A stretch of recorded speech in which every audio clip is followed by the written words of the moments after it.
mbokk yi asalaamaaleykum wa rahmatulahi taala wa barakaatu dal leen ak jàmm ci seen émission face à l'actualité tey nag face à l'actualité ñu am mbégte ak bànneex di dalal ki nga xamante ne nii moom moo di docteur Cheikh Anne di expert en communication texte et stratégie nekk également porte-parole bu mouvement Bambilor Debout docteur Anne maa ngi lay nuyu. maa ngi lay fay monsieur Sène. di bég loolu ci invitation bi.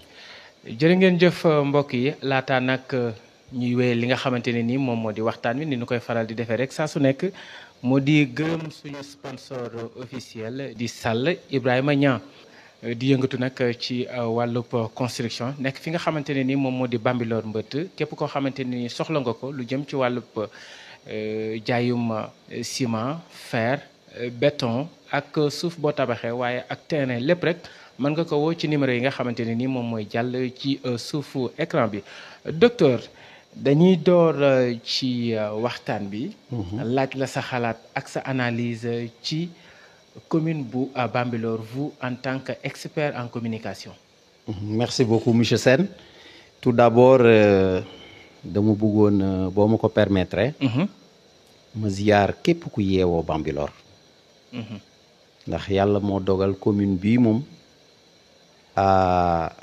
je la porte dans mon cœur. Bambilor dama ko bëgg man. waaw ma dëkk fii. kontaan loolu aussi ci relation yi nga xamante ni bii population bi yëpp séq nañ ko ak man. di ziar le khalife de Bambilor en passant ak toute sa famille ses frères. di ziar aussi le chef du village de Bambilor. di ziar aussi kilifa diine yi ak kilifa aada yi en général. voilà boo may laaj ci Bambilor man damay sawar. parce que awma lu ëpp Bambilor man. te c'est une commune boo xamante ni bi boo xoolee emplacement géographique. je me dis que c'est une terre bénie. c'est une terre bénie dans la mesure où non seulement ci région de Dakar la bokk. muy la vitrine du Sénégal. mais commune de Bambilor dafa nekk ci la zone des Niayes. ça c'est une manne divine. boo xamante ni bii suufam nangu na. liñ fi war a mën a def bari na. donc tey politique yi nga xamante ni bii ñoom la yàlla dogal nag. ñoom ñoo téye commune bi. bu doon amoon nañu benn style de management boo xamante ni bii c'est progressiste. ñoo am vision bu sori. Bambilor doon na weesu nii mu mel. Bambilor mérite beaucoup plus que ce qui lui est donné. c'est ça la vérité. man nag loolu mooy sama position. wax dëgg yàlla képp ku ma ci mënti fréquenter it li ma lay xamal mooy man de damay ànd ak yow ci dëgg. dëgg bi ba bëgg mooy nañu liggéey commune bi. parce que buñ ko liggéeyul. Bambilor est un prolongement de Dakar. Dakar lii moo fi des. donc tey il faut sortir de ce carcan de village de Bambilor. il faut ñu dépasser cadre boobu. voilà cette stratégie de villagisation de Bambilor là si vous me permettez le néologisme. loolu man dama koy contre. Bambilor doit être une ville moderne. au niveau structure, au niveau infrastructure, mais tout en sauvegardant aussi les normes environnementales. moo tax xam naa dinañ ci xuus ci biir. waaw ci biir mais am na ci projet boo xamante ni bi maa ngi ko fii dégg ci zone bi. non man neexuma. waaw loolu xam naa dinañ ci ñëw. dinañ ci ñëw bu baax a baax mais docteur su ma lay dégg ngay wax dafa mel ni yaa ngi ñaxtu. dafa mel ni comme si que ni Bambilor doxul wala ñi nga xamante ni ñoo fi nekk yore liggéey bi doxaluñu su ma déggoo say kàddu ci wàllub analyse. non doxul. lu tax nga wax ko. xam nga Bambilor ñàkk a dox moo tax mouvement Bambilor Debout juddu. déglu baax turu mouvement Bambilor Debout. ñun ñoo créé tur bi ñoo bind profession de foi bi ñun ñoo teg suñu feuille de route. Bambilor Debout bu doon Bambilor mi ngi doon dox duñ ko créé. ba bokkul ci mouvement morne yooyu mouvement yi nga xamante ni sax amuñu këyit ba pare dañuy judd rek.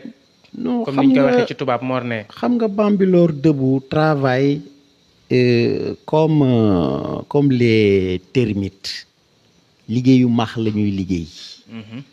c'est-à-dire dañuy liggéey ci suuf. on ne parle pas mais dañuy liggéey ci suuf. képp ku pare pour liggéey ci Bambilor boo xamante ni Bambilor bu moderne ñun Bambilor Debout dinañ ànd ak yow liggéey. ah pour rappel il y a eu un moment honorable xaw ma ndax mi ngi may dégg fekk na ma sama kër akis boobu madame était en déplacement en Belgique. fekk suma benn grand frère moo noppalu woon mu ñëw doon ma jaale si naturellement ma saluer geste bi il en a profité pour me dire docteur sama communication baaxul je reprends ces mots hein. sama communication doxul. parce que bu ñu demee ba man ma téye Bambilor durant des années ñu may laaj bilan c'est parce que quelque part ma communication a failli j'ai vraiment besoin de toi mën na ko da nga poser acte bu noble te man tooro do la kenn du ma jam naa ni dinaa la jàppale. loolu moom moo tax kon nga àndoon ak moom di liggéey. très ma àndoon ak moom te bi ma ñëwee dama ne ko honorable non ma ne ko lenn rek laa lay demander s'il vous plaît dee ma déglu. neew ma lu ma la wax nga def ko de déedéet mais dama ne nanga ma prêter oreille attentive. ci xayma ñaata weer wala ñaata at ngeen ànd liggéey. non c'est des mois. c'est des mois dans la mesure où man bi may ñëw dama ko bëggoon a indil un nouveau style de management. basé sur quoi non seulement il avait son conseil qui est purement politique son conseil municipal. purement politique. mais pour que mu créer un bureau parallèle. benn task force boo xamante ni bii ñooñu bu dee teraanga ña nga ca ba pare am nañ say di teraanga mais yàlla may na leen background am nañu expérience ñi ngi yëngatu ci loo xamante ni bii war na mën a développer commune bi Bambilor dafa yaatu boo ko parcourir y a des ingénieurs en génie civil y en a beaucoup des ingénieurs hydrauliciens y a des ingénieurs statisticiens y a des experts dans tout domaine. waaw mais ñooñu bu yàlla dogalee Bambilor population bi teral la jox la commune bi à 2 reprises waaw mais baaxul bu fekkee ni yow liggéey dëgg moo la tax a jóg nga créer benn bureau boo xamante ni bii mën nañ ko tuddee bureau étude réflexion wala bureau étude réalisation wala bureau task force yaa xam noo koy tuddee. mais est-ce que loolu defoon nga proposition yi. oh ça c'était devenu même un leitmotiv. Je l'ai proposé maintes fois. Mais quand on a affaire à un sourd, qu'est-ce qu'on y peut? bu dee da nga am fulla lan ngay mujj a def da ngay mujj a dem nga toog sa kër. parce que de toute façon yow ndegam état moo lay jëlee fii daggal la billet fayal la hôtel yóbbu la. nous on a parcouru le monde. ku dem ba ay Singapour. mais war ngaa xamante ni bii saa waay kii liggéeyul ci ay caaxaan. on a travaillé avec les plus grandes ONG du monde je dis USAID ku liggéey ak ñoom foofu la ONG mën a yem. on a travaillé un peu partout à travers le monde am nañu loo xamante ni bii dañ koo yéene dëkk bi. léegi lan moo tax seen collaboration doxul. non du dox parce que yow bu ma la proposé la d'ailleurs j'ai bien fait de noter ici.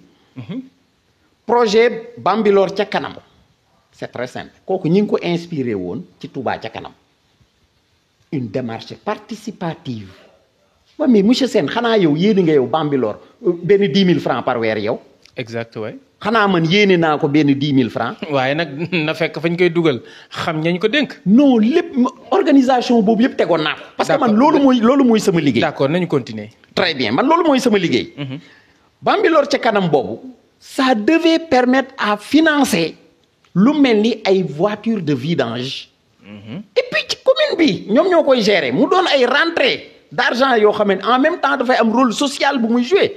parce que d'abord xool économie c'est bien les rentrées d'argent mais aussi il y a une dimension sociale de l'économie. non seulement doon na arranger commune bi dans le domaine des rentrées de fonds mais aussi doon na arranger population bi ma indil ko ma bindal ko beneen projet Bambilor ville verte parce que nag man environnement daf ma ñor dafa ñor sunu mouvement Bambilor debout te je crois que dafa war a ñor ku ne. D'ailleurs aujourd'hui on parle d'économie verte. lépp looy mënti poser na nga ci xalaat l'aspect environnemental. moo tax d'ailleurs projet bi ma doon junj sànq boobu moom je ne suis pas du tout d'accord le centre d'enfouissement là. non bu mu fi ñëw. on n'en a pas besoin. on a d'ailleurs rédigé des lettres yoo xam ne dina dem présidence primature dans certains ministères concernés ay environnement ak ay santé yooyu soxlawuñ ko fii. bu yeboo mu am 10 000 emplois on n'a pas besoin de ça parce que xam nga lu tax da ngay sóor les dommages collatéraux yi mu fiy indi.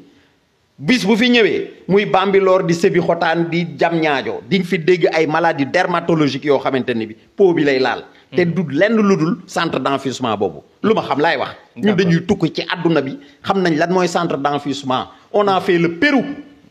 Pérou boo fa demee. mais c'est une catastrophe environnementale te loolu lañ fi nar a indi.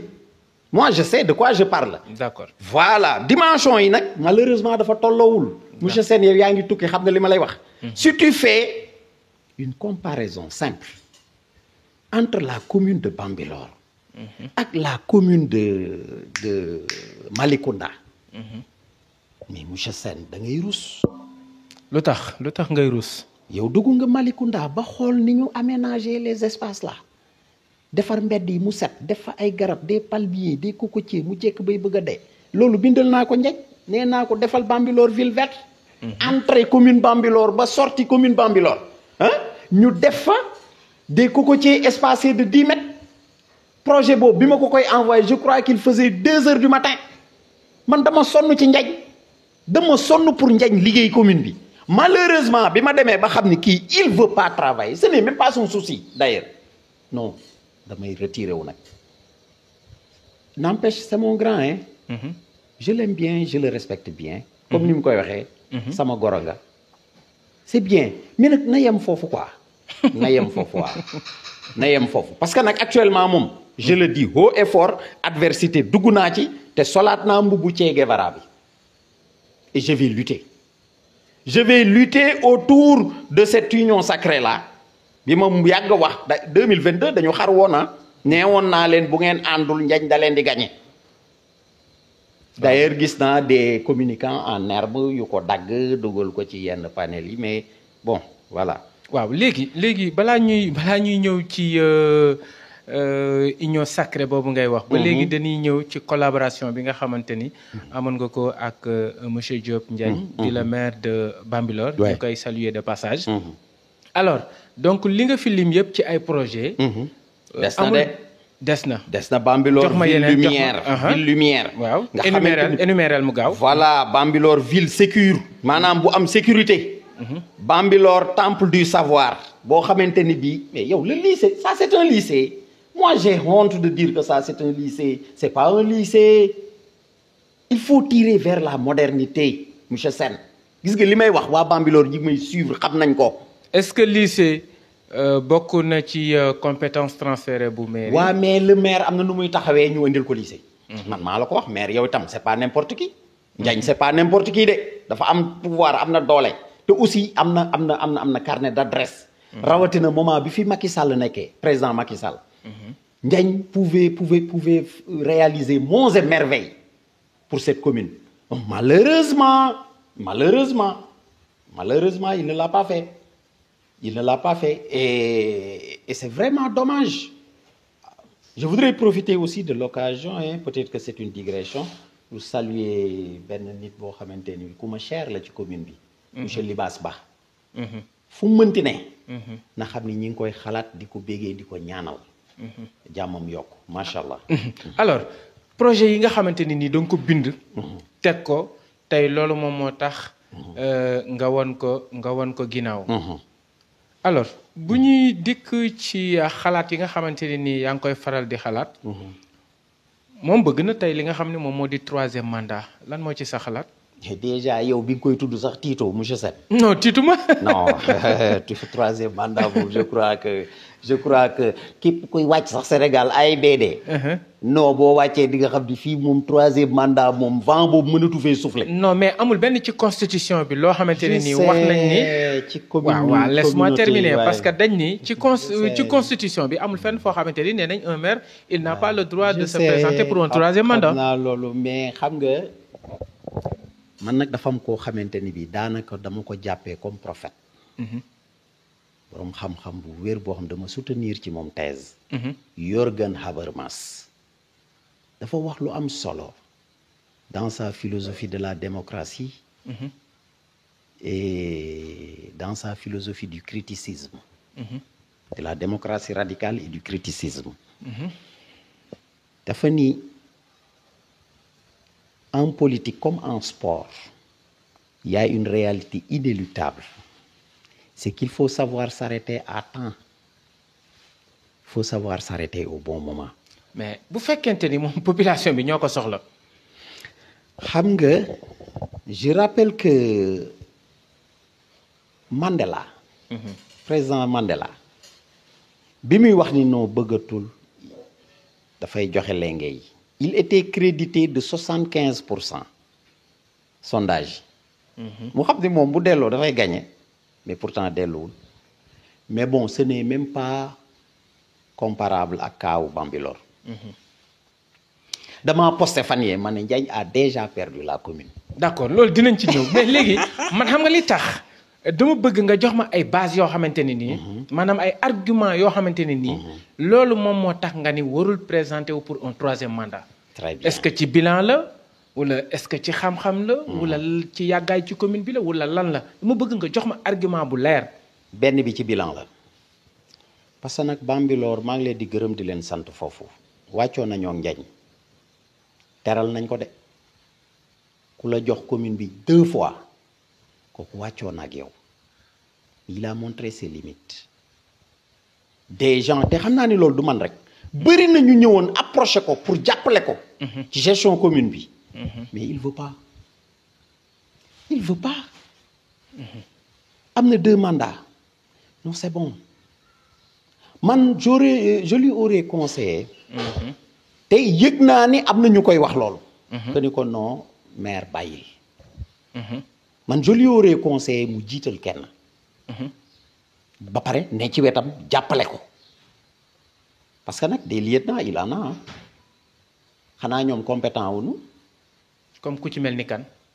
non mais je peux il a déjà des adjoints kan mooy premier adjoint du Ndoubé Diène ma sœur waaw mais Ndoubé Diène dafa attanul bureau boobu libaas ba dafa astafirullah kii Assane Bey deuxième adjoint dafa attanul bureau boobu hein mais est-ce que ñooñu ngay. troisième adjointe miinuma ko mais quatrième adjoint Ndongo Sarr dafa attanul bureau boobu moi je ne sais pas Pape Alioune Ndiaye attanul bureau boobu. mais est-ce que ñooñu ngay wax. waaw est-ce que ñooñu ngay wax noppi nañu ngir mu mën leen a gunge. non man je ne sais pas dama ni. en tout cas ñàkkul ci entourage am moom ci boppam bu wéetee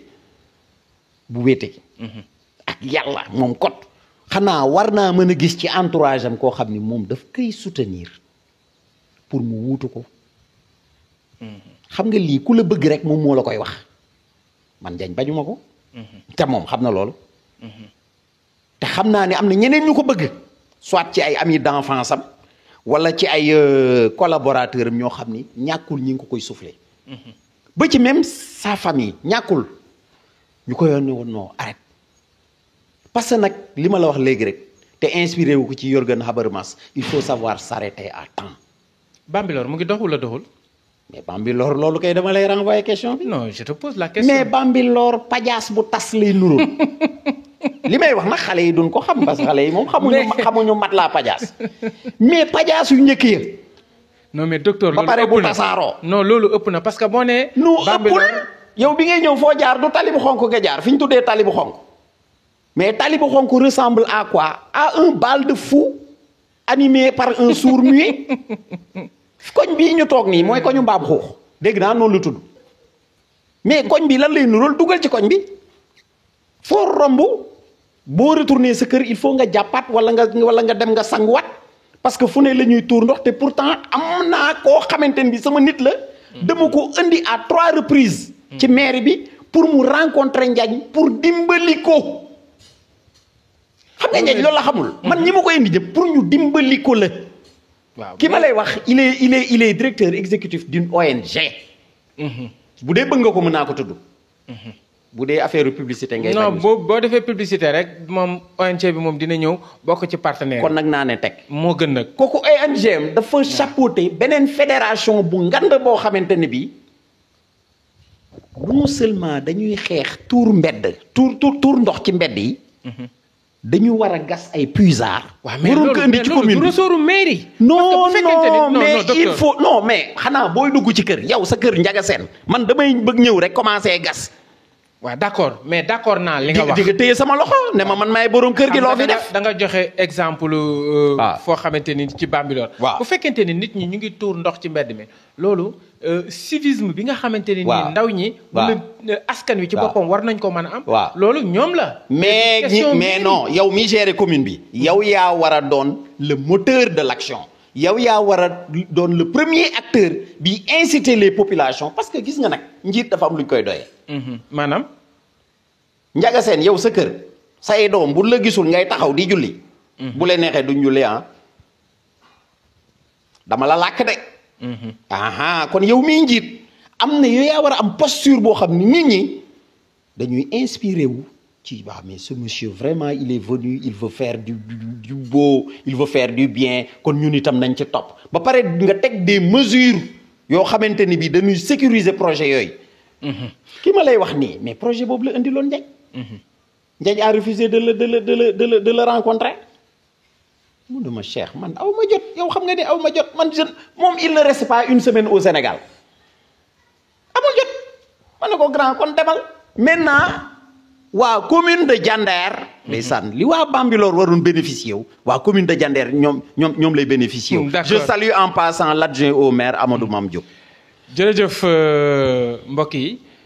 mbokki internet yi ñu ngi leen di fàttali ni ñu ngi dalal ci émission face à l'actualité docteur Cheikh Anne expert en communication texte et stratégie di jaajëfal bu baax a baax suñu sponsor officiel di Sall Ibrahima Niang nekk fi nga xamante ni moom moo di Bambilor mbëtt di yëngatu ci wàllub construction quincaillerie générale lépp lu ngeen soxla nag ci wàllub tabax mën ngeen a dem dina leen tabaxal jaay leen terrain bu baax bu tegu ci yoon bu ngeen soxlawee lu jëm ci wàllub ciment fer suuf mën ngeen ko contacter ci numéro yi nga xam ne ñoom ñooy jàll ci écran bi. alors docteur dañuy continuer waxtaan wi bu boobaa nag fa ñuy jëm mooy sa diggante ak Modou Sall nekkoon nga foofu. Modou Sall Diop un grand monsieur que j'aime bien que j'adore. Pour sa constance. ba pare aussi lu tax ma téye Modou Sall mooy dafa gëm réel politique xam nga kenn gënu koo jekk ci poser candidature parce que nag de toute façon moom élection locale bu ñëw il est deuxième. mais xoola acte bi mu posé yàggul dara ne non ñii nekk ci pouvoir bi ki ko jiite fii di Ousmane Rougui. non foofu dinañ fa ñëw docteur foofu dinañ fa ñëw. waaw li ma bëgg mooy. li ma bëgg a xam. mooy sa diggante ak Modou Sall. moom nga njëkk jàppale politique fii ci Bambilor. bien sûr bien sûr. est-ce que mën nga ñu gën a wax. waaw lan moo tax ngeen séparé wu. bon séparation boobu c'était circonstanciel. maanaam. xam nga dans le feu de l'action maa ngi la koy expliquer suma grand frère l'aîné de notre famille qui n'est pas seulement notre aîné mais notre papa. moom moo décédé dans des circonstances terribles fekk non seulement sama femme nekku fii elle était à l'étranger j'étais seul à la maison 3 jours avant son décès il était chez moi. mu am benn mort subite. bon posture bi ci alliance boobu amoon ça ne m'a pas plu ma gis sam bopp. je le dis nag franchement madame a tout fait pour que ma bañ a réagir ni ma réagir woon. da nga bëgg a wax ni da nga am naqar bokkuñu ko ak yow. waaw non niñ ci waroon taxawoo non parce que nag Ndiaga man sama nature dafa xaw a doy waar de wuy ma man boo may caf may wadd déedéet man da nga may téye xam nga lu tax. man ku may àndal dama lay téye bu mu dëgër te yàlla tax man bi may ànd ak Modou. Modou dafa téye woon nii sa victoire. Ça moom je le dis honnêtement. Non, le camp de Ndiagne avait peur parce que maa ngi leen doon xawaray ci communication. Ma communication est tonitruante. Kenn attanu ko fii parce que man je ne travaille même pas pour le Sénégal. Man Sénégal fayuma. Sama communication bu ma ci jubloo dëgg. dama ne la doomu aadama attanu ma fii. Ndiagne avait peur. mais nañ ca doxalee. moo tax ma ne ok ils vont voir ce qu'ils vont voir. après lu ci xew da nga leen bàyyi. non dama leen a bàyyi. madame a tout fait pour ma toog ma ne ko non yow demal ak ñoom mais man maa ngi jàppale Ndiagne. léegi yow bàyyi nga Modou Sall. waaw. bàyyi nga Ndiagne Diop. léegi foo ne. je suis là. foo ne ci politique. la ma leen waxoon rek 2022. dama ni leen. yéen ñi nga xamante ni bii yéen ngi xëccoo maire bi te gis naa ci yéen compétence. parce que Ousmane Rougui c'est pas n'importe qui hein. Daouda Diong c'est pas n'importe qui. N'importe qui n'est pas ingénieur polytechnicien. Ousmane Rougui la muy liggéey xam-xam la. Modou lee muy liggéey ci aéroport xam-xam la. ma ne leen gis ngeen bu ngeen àndul. danga faxa li muy liggéey xam-xam la. man leen gis ngeen bu ngeen àndul. Ndiagne dina leen gagné. su ma la déggee kon yaa ngi ànd ak Ousmane Rougui. waaye ñoom ñëpp. man xam nga lan laa bëgg. ñoom ñëpp ñu toog. non non li ma bëgg a xam non il faut une liste. man question bi non Ndiaga xam naa fi nga jëm. man xam nga lan laa gëm. une union sacrée. parce que nag ban ko defee ci législative yewoon. dañ fee gañe Ndiagne gañe yu metti. léegi yeggaguñu foofu. mais dañu bëgg a xam. yow docteur Cheikh Anne. expert en communication. kan nga ànd actuellement fii ci Bambilor di liggéey. je soutiens ma femme Anta Daro Ngom. te Anta soutient Ousmane Rougui. kon donc yaa ngi soutenir Ousmane Rougui. très bien loolu laa bëgg a dégg. voilà par voie de conséquence. mais Ousmane Rougui aussi est avec Modou Sall. Modou Sall je pense bien. Voilà qu'ils sont avec Daouda Diong. et je souhaite qu'ils soient avec Cissé Ba Babacar Ngom ñeneen ak ñeneen. Waly Ndaw ñeneen ak ñeneen en tout cas daal. tous les récalcitrants ñëpp ñi nga xam dañoo bëgg avancement wu Bambilor. nanu dajaloo ci benn liste. jéem fee jëlee ñii. est-ce que loolu mën na man loolu la si mën na nekk. mën na nekk. parce que li ma gis ci langue gi mooy que ne ku nekk dafa bëgg a nekk maire. non danoo xar woon en 2022 te waxoon naa leen ko. prévenir woon naa leen est-ce que li amoon 2022 du amaat. non du amaat déedéet nit du xaru ñaari yoon. fan nga mos a gis nit ku xaru ñaari yoon duñ ko def. mais docteur. ku ci ne di nga bàyyi dama ni. xaaral sax ma préciser ko fi. man ñi ma fi lim ñëpp ay bac plus 5 xanaa la ñuy am de. man de làq naa bac plus 8 yàgg na. waaw d'accord. te pourtant man maa ngi nangoo topp ci seen ginnaaw rek di gérer mbiru ay communication rek. kenn gënu maa jekk ci déposer candidature nag parce que nag aussi fii laa yeewoo. d'accord. mais je refuse dans la mesure où gis nga milieu bu ne dafay refléter ay réalités am fii dañu gëm ay affaire doomu dëkk bi c'est bien dama leen koy nangul. duma doomu dëkk bi. man Tivaouane Gueye laa juddoo maam Abdou Aziz Sy Dabakh moo ma yar. ku ma ko gën a xam amul. moo ma yar. daf ñoo jàngal ni ñu boo demee ca dëkk am fa soxna ca dëkk ba nga dëkk. d'accord waaye nag du teye na nga xam fa nga cay yem. d'accord léegi. ñëpp xam nañ ni ci dëkk bi nga nekk. fi nga dëkk. yaag sa soxna ngeen nekk ci benn mouvement di liggéey mu di Bambilor Debout. mais ñenn ci ñi nga xamante ne ni jot nañu daje ak ñoom dañuy wax ni. docteur calculatrice am la yor. ci wàllu politique day xool fi nga xamante ne ni war na fa mën a lijjanti ay conseils am. wala ay mbiram war na fa dox mu dem fa est-ce que loolu. moom moo am wala. à quelle fin. ah mais intérêt. déedéet yow beneen état di ma fay xaalis bu weex tàll. du yenn saa yi damay tàggatoo fii tukki dañoo xam lan laay doxi la may doxi daa xaj ca seen bopp programme yi may bind daa xaj fii xajul sax Sénégal barke alxuraanu karim. kon defoo calcul politique. mais pourquoi à quelle fin ñi ngi sant yàlla Ndiaga calculer pour lan man j'ai envie de leur renvoyer la question calculer pour lan déjà wax naa la ko man dugguma conseiller. bugguma poste.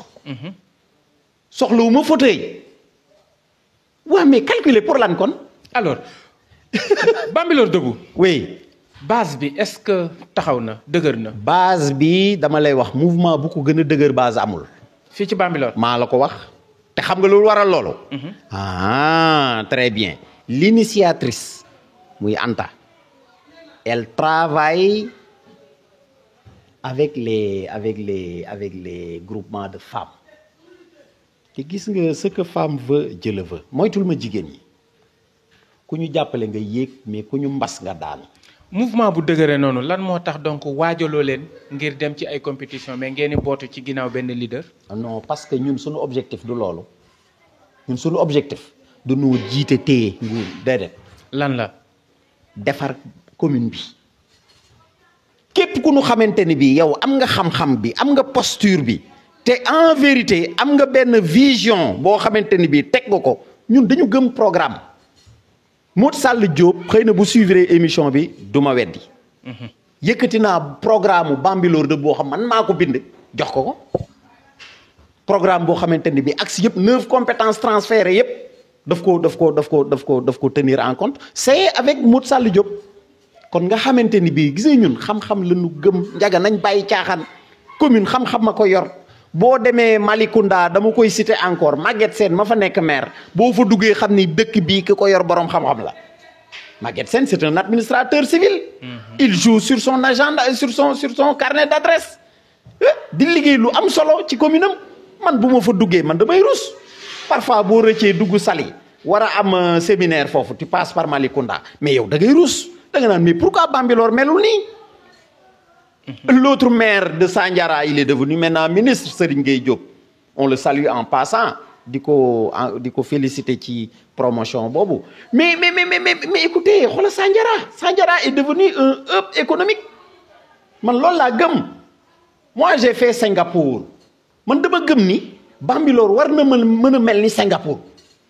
Dubaï boo fa demee pourquoi pas Bambilor war a mën a mel ni Dubaï. est-ce que ressource bi am na. mais les ressources sont là les moyens on les cherche monsieur Sène loolu lañ ma jàngal au CESAC en management les ressources on les cherche mais doo toog rek ni non projet bii daal non lii c'est pas possible mënuñu ko def Bambilor parce que non ça coûte 2 milliards fan la ñuy jëlee 2 milliards mais il faut chercher 2 milliards. am na ñoo xamante ñi ngi yeewoo fii Bambilor. war nañu mën a yéene 1 million commune bi. man 10 000 francs laa tollool war naa ko mën a yéene commune bi am na koo xam ne 500 francs la am na koo xam ne ñaanam la am. il prie pour la commune. man loolu laa gëm cette démarche participative. képp ku yeewoo Bambilor am na loo yéene commune bi. indi ko ñu liggéey commune bi. defar ko defar mbedd yi defar bu ñu xaar état buñ ko xaar. président Bassirou Diomaye Diakhar Faye ku ko gën a sonn amul dossier ya mu fekk palais doy na ko mbubb ak tubéy Ousmane Sonko noonu boo leen xoolee nii sax nii temps yi da nga xam ne ñii ils sont stressés. kon maire yi ñoom ñoo war a jël seeni responsabilité te nag acte 3 de la décentralisation wàccoon ak maire yi na maire yi jël seeni responsabilité c'est ce qu'a fait Maguette Sène c'est ce qu'a fait Serigne Gueye Diop à Sandiara c'est ouais, pourquoi pas le maire de Bambilor waru mën a def lool mais il veut pas te ñi nga xamante ne bi am nañu xam-xam bi am nañu yéene bi bëgg nañ ko mën nañ laa génneel moyen bu ñu ñëwee mais nga leen di ñàkkal fayda non ku état di fulaal mais ab maire mënu koo ñàkkal fayda mënu nekk. jërëjëf docteur sama technicien mu ngi may xamal ni ma li ñu amoon ci waxtu jeex na. waaw gën a gàtt. waaw xam nga nag émission bi yow sa yaram dafa tàng. waaw sa yaram dafa tàng te li ngay développé dafa bëri. alors li may def mooy jox la kàddu gi nga def sa mot de la fin. waaw di ziar waa Bambilor yëpp ni ma ko waxee woon mais nag surtout. di ziar ñaar ñi nga xamante ni bii wax dëgg yàlla nag ce sont mes amours. waaw di ci jiital soxna Anta Daaro Ngom. d'ailleurs ci moom laa aaye ni non nandite nga mi ngi noonu di ci teg rakkam soxna Fatou Ba macha allah di leen ñaanal di yàlla ñaanal leen yàlla njaboot jubale yëpp ñi nekk à l'étranger comme ñi fi nekk aussi di leen ñaanal macha allah di nuyuwaat encore mon frère Libaas Ba fa mu nekk yàllaa ko xam ñi ngi ko fay ñaanal jàmm di ko ñaanal njabootam ay soxnaam ñoom ñëpp macha allah waaw di ziar aussi Ndiagne c'est mon grand sama grand la avant tout c'est notre grand voilà c'est ça di ziar aussi sunu coalition bi oui ñoom Ousmane Rougui ñoom Moursal Diop Daouda Diongo j'espère bien que ay Cissé Ba Babacar Ngom ponkal yooyu yëpp dinañ dugg dans Faxa. que j'aime bien mais yaa ngi def propagande nag. non maa ngi def. dama la ni nga def mot de la fin. non maa ngi ci gars yi yëpp ñoom Waly Ndaw ñoom ñëpp non man damay yor sama bâton de pèlerin damay dox. seeti leen ñoom ñëpp. ah xanaa ma fëgg buntu nit mu ne ma non du ma la recevoir. léegi mais ñoom ñëpp dinaa leen seeti. loolu yëpp loo ci jublu. waaye ñu defar benn liste. pour. non dégager ñi. on va les bouter hors de la commune man maa la ko wax. jërëjëf docteur Cheikh Anne jërëjëf mbokk yi yéen yi nga xamante ne nii yéen a doon suivre seen émission face à l'actualité di leen jox dig daje ci beneen numéro fii ci Bambilor ak li ko wër ci département bi ak ci Sénégal yëpp jërë ngeen jëf mbokk yi.